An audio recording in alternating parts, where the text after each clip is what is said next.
makanan saya Rabu. Girl, you got the recipe macam kimchi. Jadi yakini ku akan pasti kawini ku bila aku ready. So memandangkan sekarang kita masih lagi di bulan Ramadan, lagi sikit je lepas kita ke raya. So today Nisa decide untuk keluar iftar dengan someone. Okay, so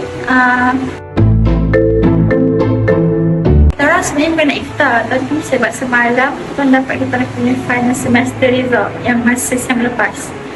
So kita mesti nak pergi self reward lah macam tu. Nice. Then see, first paper self reward, second paper self reward, third paper self reward.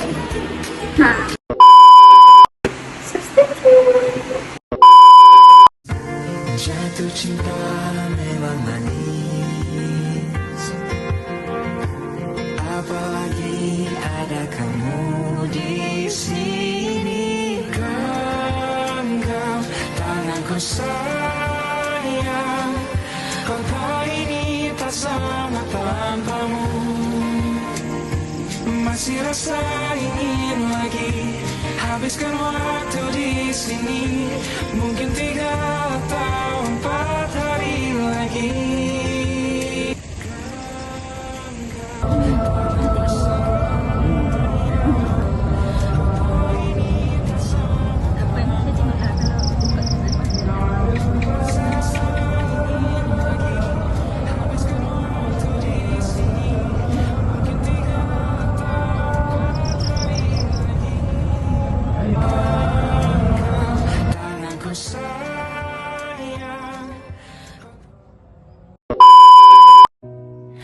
Say you want the moon, watch me learn to fly.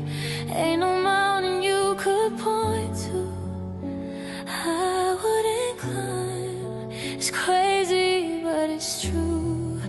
There's nothing I won't do. I'd risk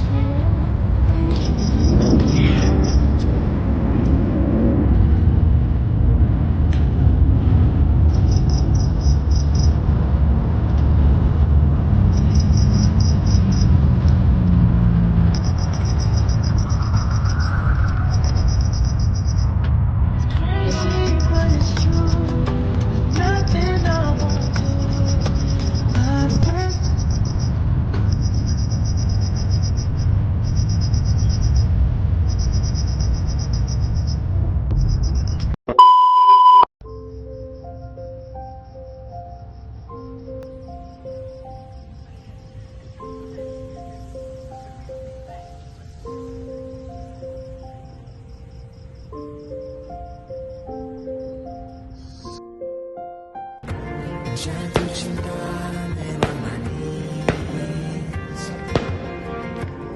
apalagi ada kamu di sini.